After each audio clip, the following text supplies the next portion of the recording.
As always, Ted, kick us off. Who do you have as your winner of the week? Pat McAfee, as of right now, unless something has changed, he has not signed on yet for the game day broadcast coming up this fall, which is coming around the corner really, really quickly. Yeah. And he is in a perfect position. He can demand a massive amount from ESPN. He's only been on there a brief period of time. And while I don't think he's everyone's cup of tea necessarily, I think it's hard to argue that he is by far the entertainment aspect, the most interesting, uh, the personality. He brings a lot to that broadcast. And the fact that they may not be able to get him back could be catastrophic for them. If I were Pat McAfee, I wouldn't go back. I would do it on my own. He's got a huge YouTube following. I think he could generate his own game day, call it whatever you want, and go on the road and pick games however they want to and have their own show and take it directly to YouTube if they want, and would probably do massive numbers, maybe make more money doing that than he would at ESPN. And he would also, it looks like there's been some issues, as a lot of people expected, as far as creative control and, you know, being filtered as to what he can and can't say and who he can and can't have on the show. There's been some back and forth there. He could take back control of what he does. And is that something that he's thinking about? I have no idea, but I would say that he's it's kind of like Kennedy right now. It's a great time for him to be a free agent.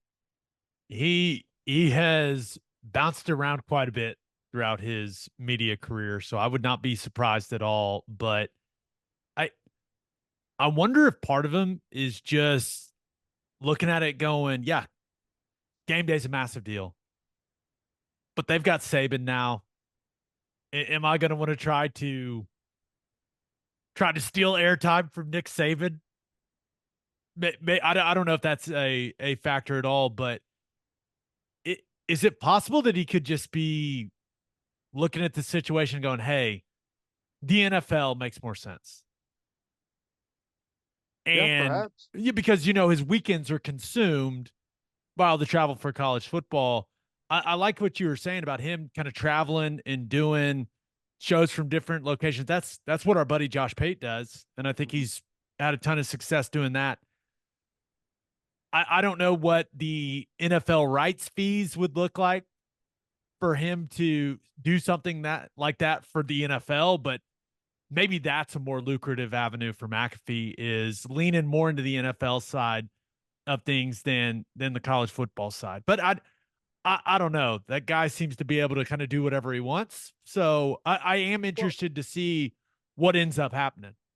and that's, you're right. He's able to do what he wants, which is a great position to be in. It's where we all want to be. And I wonder if there's part of him that says, I don't want to do anything. And I just want to do my weekly show. And like, whenever you're working the week, like, it's a lot of work. I mean, it feels like you just show up and have fun on set, but there's a lot to it, man. There's production meetings, there's preparation, there's a lot that goes into it. Maybe he wants his weekends back to some degree, to, to be a fan of the sport a little bit more, and maybe travel and go to some games. And I, I don't know. Like, he's got all those options available to him. You mean it's possible he doesn't want to have to memorize some random facts about Appalachian State's team and then have to be able to rip it all off up there on the set? I mean, because that's what you do. Nobody on the planet, even the biggest diehard, even the hardest working people, can dive into the film on all of these teams. It's impossible. There's not enough time. So you use your resources and you get a couple talking points about certain teams, but you have to repeat that and sound like you know what you're talking about, sound like you're dialed in front of a massive audience. And that takes a lot of effort. Not everyone can be Charles Barkley. Okay. No, I think I may have mentioned this on the podcast before. Um, I don't know if it's the last time OU was on, like they had a game day game, or it it was fairly recently that we were going into a weekend where we were going to be on game day, and Desmond Howard's people, I don't know who it was, reached out and wanted like some information about Oklahoma, what to expect in the game coming up for the weekend. So, like, to your point, it's like, give me some points and read them off as we go on, because you're covering like 50 different games every weekend. Uh, I do know for a fact that when OU's got, let's call it a headlining game, a lot of broadcast teams tuning into this podcast. Know that for a fact. And I've received text messages like, hey, thank you so much. You guys get right to talking about football, what you're watching, some of the key matchups. They're like, we couldn't ask for any more than what you guys put out for some of those game previews. So the broadcast that's teams, what we're talking about. All we're yeah, doing is our own homework, right? yeah. The broadcast teams have found us, Ted. We That's good. we help them out. That's But good. I'm interested to see what happens with McAfee. He's one of the biggest stars in sports media, so it'll be a big deal no matter what he decides. I agree. I agree. Who do you have as your loser of the week? Lincoln Riley, University of Southern Cal head football coach. Um, I, I don't know. Maybe it was his doing. Maybe it was him really lobbying the athletic director to drop the Ole Miss home and home non-conference. But that was announced. There no more for Ole Miss and USC. Was it 25 and 26? I believe they were going to play non-conference. Um, and it just came out a couple of weeks ago that they lobbied really hard to get LSU to drop the game that they've got to start off this season. They're playing in Las Vegas as well. It's not like they're going on the road to LSU. And it's got a lot of people talking about Lincoln Riley. And again, I don't know that it was him that was trying to get the athletic director to drop the series, but I think it's a massive missed opportunity for Lincoln Riley. You got to imagine, like, the power dynamics in college football, it changes, right? It's almost seasonal. There, you'll go through periods where the Big Ten and Ohio State and Michigan and Penn State will dominate the landscape, and then there was a time where with the Big 12 with Nebraska and Kansas State and Oklahoma, and Texas dominated the landscape, and USC, and they had their run, 04, 05, that time. But USC has not been relevant on a year-by-year basis since then. It's been 15 years or more since they've had sustained success. They've had one-off years where maybe they'll go win the Rose Bowl or take the Pac-12 title, but they haven't been consistently relevant since any of the kids that are at a recruitable age have been alive. And this is your chance to go into the belly of the beast where, let's face it, the largest amount of college football talent lives in the southeastern part of the United States. Louisiana, Mississippi, Georgia, Alabama, Florida. That's where more talent comes than anywhere else in the country. And he has a chance to go play Ole Miss, a team that I personally believe is elevated and ranked or talked about or given coverage well above what their history and what their wins even recently are worth. You're not going in to play Alabama in a home. You're going to play Ole Miss, which comes with the top 10 ranking for Ole Miss, but not a top 10 consistent type of football team like an Alabama or a Georgia. I think it was like the perfect opportunity He's got 3 5-star kids right now from the Southeast. I think Georgia committed. And on the day that they announced the Ole Miss series is no longer, one of them, I think he's the number 1 or number 2 defensive lineman in the country, decommits. He's from Georgia. Now, does that have something to do with it? I'm not sure, but being able to play in that area, I would think would be a huge advantage in recruiting kids from Georgia. Hey, we're going to be playing in Ole Miss for your family to come see it. I just think it's a massive missed opportunity for Lincoln. And not only he's turning, or they, I don't know that it's him, they're turning what could be a massive positive. It doesn't go to neutral that you just miss out on the positive. You're getting dragged negatively by everyone in the country now. It's bad look. No doubt. I mean, it is well documented. They wanted to get out of the LSU game. Now well documented. They've canceled the Ole Miss series. The narrative that Lincoln Riley ran from the SEC, it's only gaining steam. Yeah. And that is, and some people may not think that matters, but that message is out there.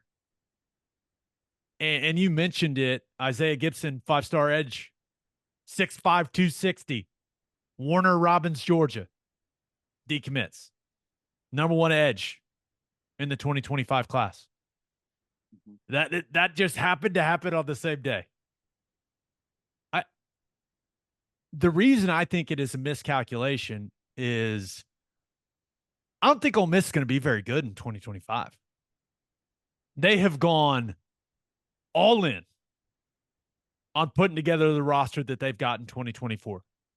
They think they are a playoff team. They have spent some serious NIL cash to bring in transfers. And it's kind of natural to assume that there's going to be a bit of a drop-off. Ole Miss has traditionally not been a program that just reloads and reloads and reloads. It just hasn't gone that way. Now, maybe they're able to raise the same NIL money next season and pay a bunch of guys and do it that way. That's possible. But I feel like USC just canceled a game where Ole Miss may lose a bunch of these good players that they're playing big time money for. They're going to go to the NFL, and it's not going to be easy for them to replace them. So that's the part of it where I don't understand it. Yeah. But even if they don't fall off next year, you're not going to get to where you want to be by dodging good quality football games that you have an opportunity to go win. Like you can't snake and like find your way to the top. You're going to have to beat really good football teams. And I know that their schedule is going to be more difficult as they've gone to the Big Ten. But at least from what I know, Michigan isn't dodging Texas. Michigan isn't dodging Oklahoma. Teams are playing big non-conference games. It's what the networks want. And like that was the other thing to me that I thought was interesting is like, what do the network partners say about, I mean, that's a potential top 10 matchup in the non-conference. What do they say about them dodging that game? That's taking premium content off the board for them. Can't be pleased. It's one thing if it's 4 or 5 years down the road, but I'm with you, man. That would be next season. That is not a good look. It feels like USC is running from the smoke. That's how it feels. I don't think anyone interpreting it any other way than that. No, it feels like USC is running from the smoke on the heels of running from the smoke with LSU and on the heels of Lincoln Riley being tagged as running from the smoke from the SEC. That's what it feels like. It's a lot of running. It's a lot of running. And he has already been suffering from all kinds of you know, the narrative on Lincoln Riley has gone in just a couple of years from being top notch. No one second guesses anything Lincoln Riley does. It's an absolute home run to USC. Best hire they could have made. Smartest man in college football. Getting all of the benefit of the doubt on everything. Like that has turned completely the opposite direction in just a couple of years. It's wild how the narrative has turned so quickly on Lincoln Riley. Now, I don't think that takes away with how good of a football coach he is and how good I think their offense is going to be really good. If they're able to land the recruiting class that they currently have committed, it's packed full of defensive studs, packed full of guys. And from talking to some people, the hire he made for the defensive coordinator position is really, really good. And like, there's some things that are looking up there, but the narrative has really been negative on Lincoln Riley, and it's going to hurt him in recruiting. Don't want to have that out there. Mm-mm. You do not want to be the school or the coach that is known to be a little scared of some competition. That is, and that is very much out there about him right now. It just is. Oh, and you know how college recruiting goes. Any little bit of weakness or opportunity you give to other coaches that are battling against you on the recruiting trail, they're going to take it and run with it. Just absolutely run with it. No doubt. All right, let's get to my winner and loser. But first, gentlemen, we got to groom ourselves, right? And our friends at Manscaped have everything you need for all of your grooming needs. Head over to manscaped.com and get 20% off plus free shipping with code OKBreakdown. As you can see, beard guy. And I just started using the Beard Hedger Pro Kit. It's the complete beard maintenance kit for all us bearded guys out there. This all-in-one kit comes with a beard hedger, that's Manscaped, most advanced beard trimmer, as well as shampoo, conditioner, oil, and balm for your beard. It also comes with a brush, comb, and scissors so you can style your beard and mustache. Thing is fancy, you guys. It's really fancy. Now, if you aren't blessed with a luxurious beard, you can get some of the Boxers 2.0. They were designed with a simple mission to make the most comfortable boxers using perforated performance fabric for extra breathability. Get 20% off plus free shipping with code OKBreakdown at manscaped.com. That's 20% off with free shipping at manscaped.com and use code OKBreakdown.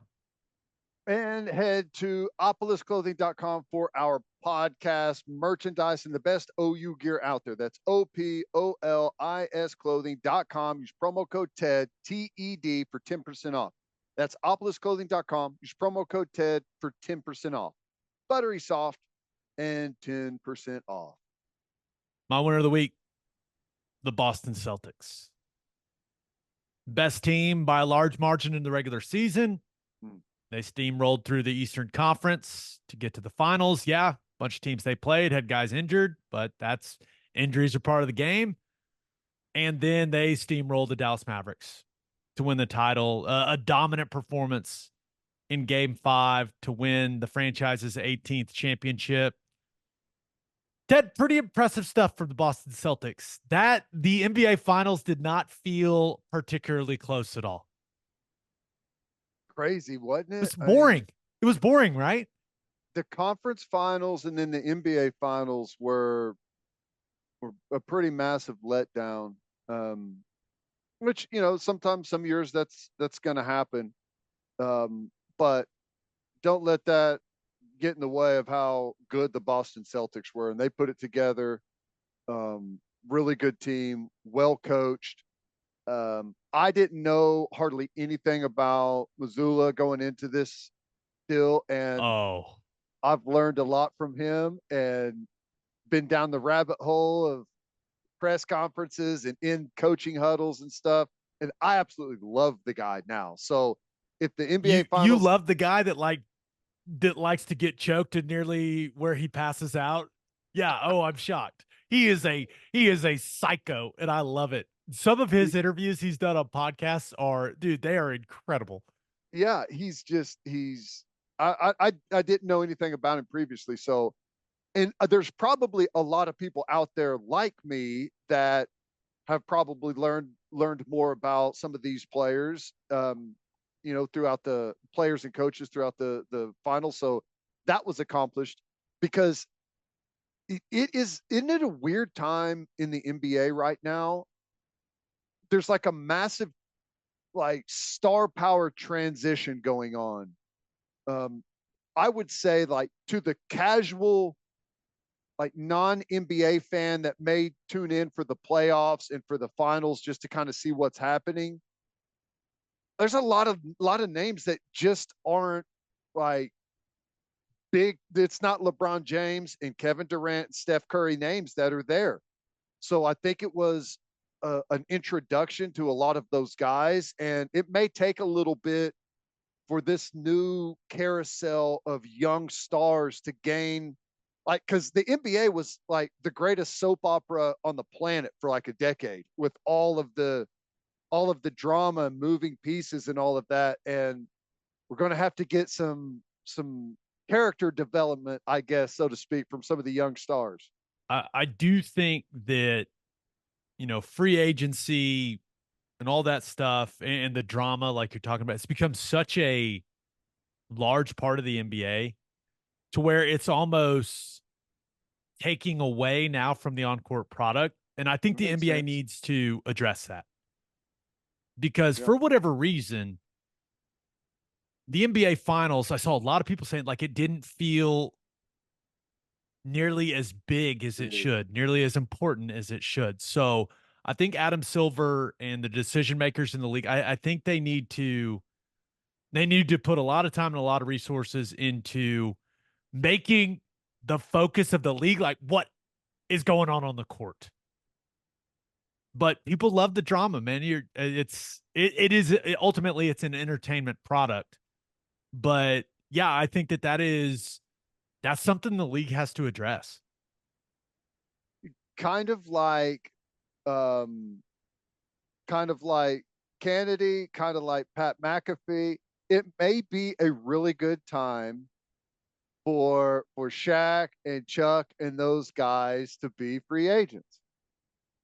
It, I don't know what's going to happen with that deal, but I I think the coverage of the finals did not, as you point out, did not feel big, and I heard more. And I guess I didn't necessarily have a problem with it, and maybe that's the thing is I didn't tune into it because I wasn't interested, but there was more conversation about the coverage of the finals than I think I've ever heard, and it wasn't good. No. And ESPN's biggest mistake was not having Tim Legler be a big part of it.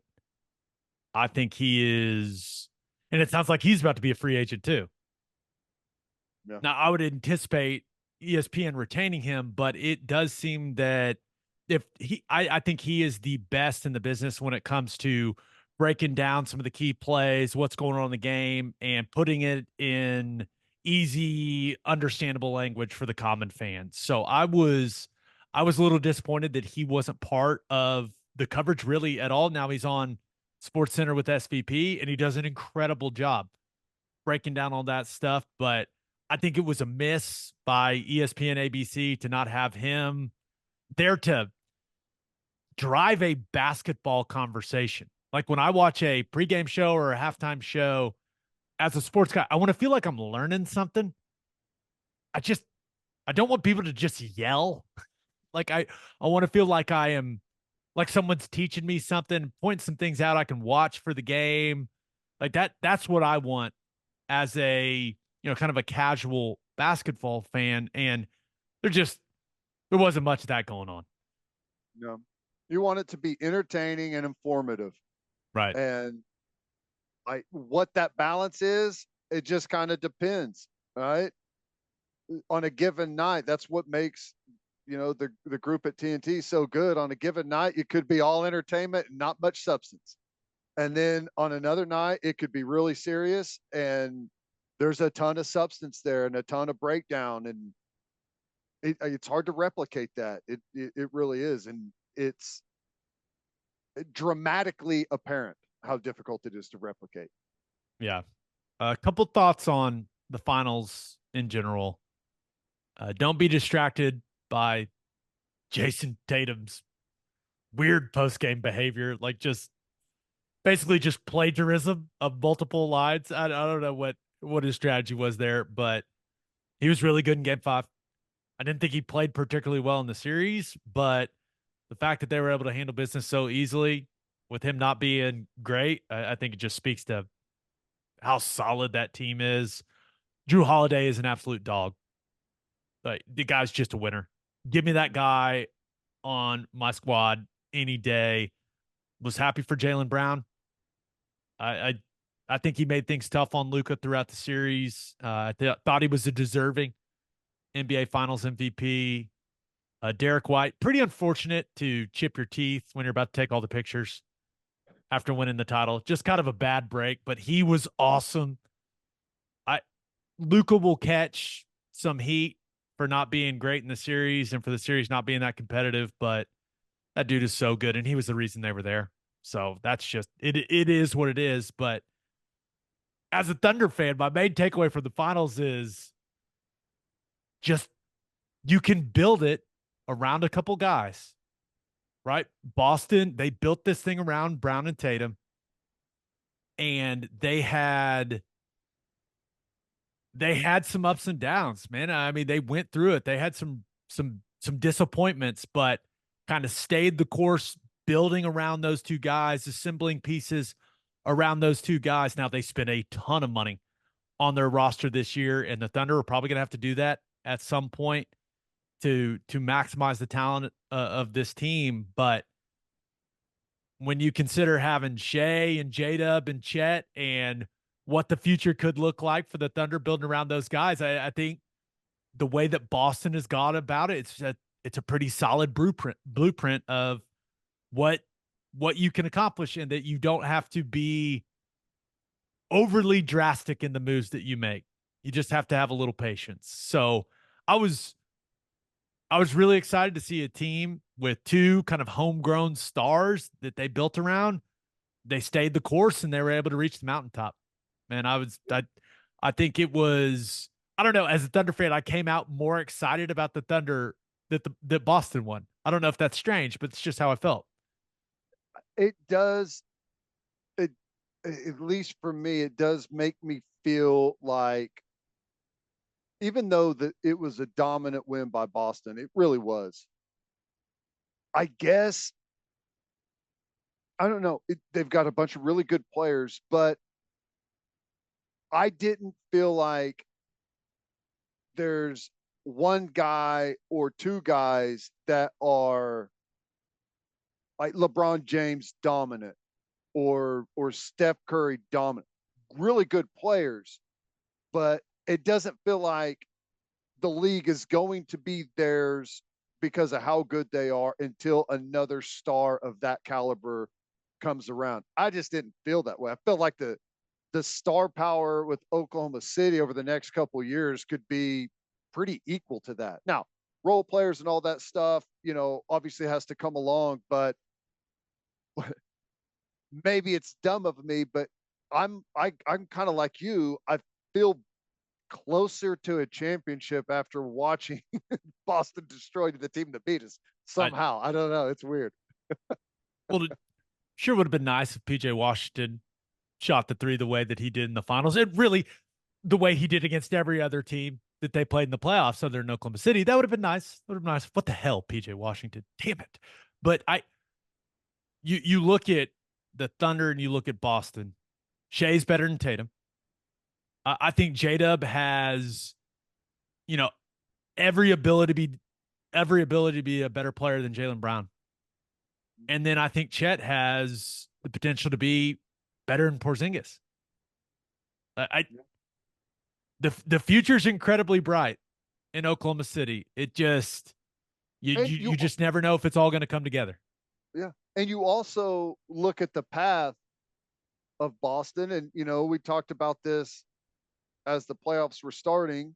And it's the old NBA narrative that you kind of have to earn it. And that's the path that Boston went down, right? You just kind of have to take your, take your licks and then come back and improve. And then before long, you're going to be there to hoist the trophy. So it does make me feel better about it. Let me ask you about this, because talking about kind of the star power and in the NBA, I Luca, do you think he's really going to have to address like his antics about how he carries himself? I I mean, and I I would know hope that so. he's not the only star that complains to the officials. I mean, that's not the case, But but he's the worst. he's the worst. And like, there's also, I think NBA fans, you have to earn your bitching to the officials to some degree. Like, you go win a championship and or a couple championships. Okay, people understand that you get the star treatment, right? And you complain to officials, and then you get the call. But for a guy that most people would say hasn't done anything yet to act that way, I think it is a turnoff to people that are maybe tuning in to for the first time to see some of these teams play. It's hard to watch. He's hurting his brand. Yes. There's just no denying he's one of the what, top 2, top 4 best players in the world. He's incredibly skilled. He's so much fun to watch. But he is hurting his brand. He's hurting his popularity by the way that he carries himself out there. Not like the yelling and screaming and cussing. I like that. I like a guy that plays with fire like that.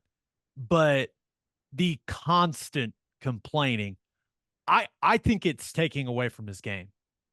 Mhm. Because I mean, your body's like a car, man. You only have so much gas in the tank. And I think he spends way too much of his energy complaining. And over a long season and a long playoffs, like that adds up.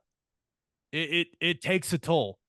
And I honestly think that not only does it take a toll, like it spreads throughout the team. When your guy constantly bitches like that, I think you become an entire team of guys that bitch. And I don't think that's a good formula to go and win a championship. They made the finals. Like they deserve a ton of credit, but I just I don't know, man. I just don't think that's not what I believe in when it comes to leadership, team building, like all that stuff. I just don't think your main guy could just complain that often. It's insane. I know. It's not a good look, not And good it for the makes me league. appreciate the Thunder even more because we don't have those guys. I know. I thought what Windhorst said was spot on. Um, Took the it's flamethrower out. boy, he did. He did. But I think he said what everyone was kind of thinking. It had been a really big talking point throughout the playoffs, which is weird. I mean, I've seen NBA players bitch to officials forever, but I've never heard it be like a prime narrative all the way through the playoffs for one guy. Like, that's not good. That's bad. It's yeah. Yeah. All right, my loser of the week. Thought about going with Landon Donovan. Oh boy. US soccer legend. I listen, I will always appreciate everything he did, playing soccer for this country. But that angle of his hair on the Euros coverage, that's it. What was he thinking? And I saw the text message exchange with his former teammate Mike McGee, where basically Landon Donovan said I had a hair procedure. I was told it wouldn't be on camera. How, how could you think that's not going to be on camera, dude? What in the world? Just an all-time profile, just side shot of someone working on television. An absolute all-timer. When I saw the picture the first time and saw people like making fun of it and laughing, I was like, man, like he had to have had like a Brain brain surgery. surgery. Yeah. that's what I was saying. I was like, I mean, there's probably something going on here, but there's really not. I, I don't know who gave him the advice. Maybe it wasn't on camera from the front view, but I that is just insane to me that he would go on a nationally televised broadcast looking like that. The Euros are a massive deal. I know. Millions and millions of people watch it. Yeah. Why I what I don't understand is why didn't you schedule the procedure way earlier? I've got no Or problem. Listen, I later. will go on record saying if I start losing my hair, I'm getting it handled. Now, I don't think that that is in our future. Got some pretty thick hair. But if we start developing some thinness, I have no problem addressing the situation. I am very much pro use the technology. I don't want to lose my hair, okay? I just don't. Right? If I'll cross that bridge if I come to it. So I no judgment on the transplant situation. But the timing is just absurd. You know you're about to work this massive tournament. You gotta schedule this thing earlier, man. Like what is he doing? I don't know what he's doing. Save your money. Save looking like an idiot. Just go buy a razor and shave it. It'd be the best thing he ever did. Never worry about his hair again. Spend time thinking about it, worrying about it. Oh my God, what do people think of my hair? Oh my gosh, am I losing more? Can you see it from back here? What about this angle? Dude, just get a razor. Now everyone in the world knows is you went on a national broadcast, worldwide broadcast, looking like you have the mange. I don't know how you thought that that was going to be okay. They said, oh, well, no, it won't show up in the camera shot. What? Have you seen what your head looks like? I thought he had an aneurysm and had surgery. I felt bad for the guy. Unbelievable. Oh, our bald champion, Ted Lehman. Love it. My loser of the week, Rory McIlroy. We haven't had the chance to Oh, talk about the US Open, Ted. Now, it was one thing. Watching him miss those putts, it's painful. I have mean, you seen all the videos where the hole is like massive and he's standing there missing it? all right, missing those putts, yeah, just it's brutal. But him just taking off, peeling out of that parking lot without talking to anyone, that was just out of all the guys that I thought would respond that way. Rory McIlroy is like way down on the list of the golfers I thought would respond that way. And I get it was painful, but man, he's the number one meme on the internet right now. Those pictures of him watching Bryson finish. He's got his hands on his hips with the one, the other one he's like bent over on the table. He is. It's just not. It's not a fun week for Rory McIlroy. And I releases his statement. He's like, I need some time off. I'm not Yeah. playing next until next month at the Scottish Open. I just, man, rough stuff, Ted. No, it's brutal. And I can root for Rory. I think he's really exciting to watch. The way he plays is aggressive, and he was right there, and it had been such a grind for him. He's been clawing his way back. How long has it been? 10 years. 10 years.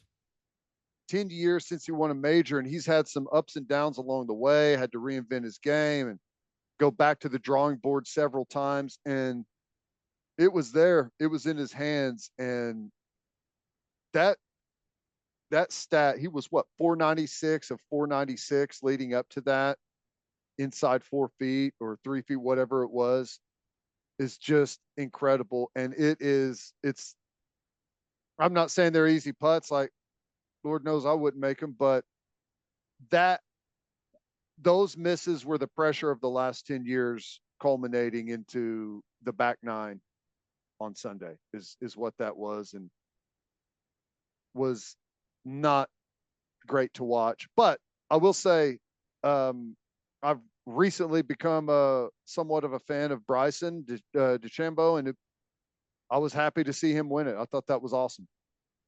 The clip of him. This is one thing about DeChambeau. He's become like the most likable person in golf over the last couple months. I started watching his YouTube channel, and it totally changed my perspective on him. He's still an incredible nerd, and he's the way he handles some things is weird, but I'm with you. But him doing it was not an accident that he showed up when the guy from the Golf Channel was trying to replicate his shot out of the bunker. He knows that guy has been getting millions and millions and millions of views on social media. So he shows up, and then the guy hits it like within a foot, which was so cool. But he understands the entertainment aspect of golf. And I don't think anyone is doing it better than him. Like him running around the trophy, high-fiving people, letting people touch it. Like the guy went from a guy that we all made fun of for the, the science and the goofy hat and then the bulking up and then all that stuff to the most likable guy in golf that absolutely gets it and gets that he's an entertainer. And it's kind of hard to understand how he's become so popular so quickly. But I mean, I was rooting for him. I didn't care that Rory fell apart. I was rooting for DeChambeau because I appreciate the fact that he knows how important the fans are and he's leaning into it. Is it completely authentic? Does it feel a little forced sometimes? Sure, but who cares? The guy has made a concerted effort to give back to golf fans. And the guy's killing it, man. He's killing it. I think that's well said. And I imagine other golfers and probably other stars from other sports are going to look at the dramatic turnaround that he's had and realize pretty quickly that, it's not that difficult to fist bump a bunch of people between green to tee after a hole, or to stop and sign a handful of autographs or a bunch of autographs, or to take the trophy out and let people, take a picture with it or touch it, or put a YouTube channel together and play 9 holes with a pair of kids clubs and, play against, like, it's really easy. And I imagine a lot of people are going to see that and say, a little bit of effort, massive reward. It's no one will ever replace Tiger Woods, right? He's always going to be the most popular guy, but am I crazy? Bryson DeChambeau is the most popular guy in golf right now, right? It's hard for me to say because it's not my world, but that's how it feels to me. Yes, from someone that kind of observes from the edges of it, he's gone within like a year or less for being one of, maybe not the most hated, but people just had not a good feeling about him overall, or maybe no feeling at all, to a guy that pretty much everyone to some degree or another was rooting for to see him play. It's a big turnaround, and you may be right. He may be that guy right now. That bunker shot was insane. I mean, my gosh. What's funny is, I said I watch his YouTube channel, and he was playing against, I think this guy's another YouTuber, and I think he was playing left-handed actually, and he is a great left-handed golfer, which is, I guess, not shocking. He plays great with like the old oak, hickory clubs and little kids clubs, and he played great left-handed. But whoever he was playing against had a shot almost exactly like that. And the guy's like, "What do you think?" And he said, I'd hit it like a big explosion shot. It's this for this yardage. And it was the exact same yardage. And the kid was like, I think I'm going to try and pick it clean with the 60 degree. And he's like, all right, good luck. And turns around and walks off. So it was funny that to see that he had talked about that shot on his YouTube channel. It's pretty cool. Everyone likes Bryson DeChambeau now. What a world we live in. What a world. Crazy.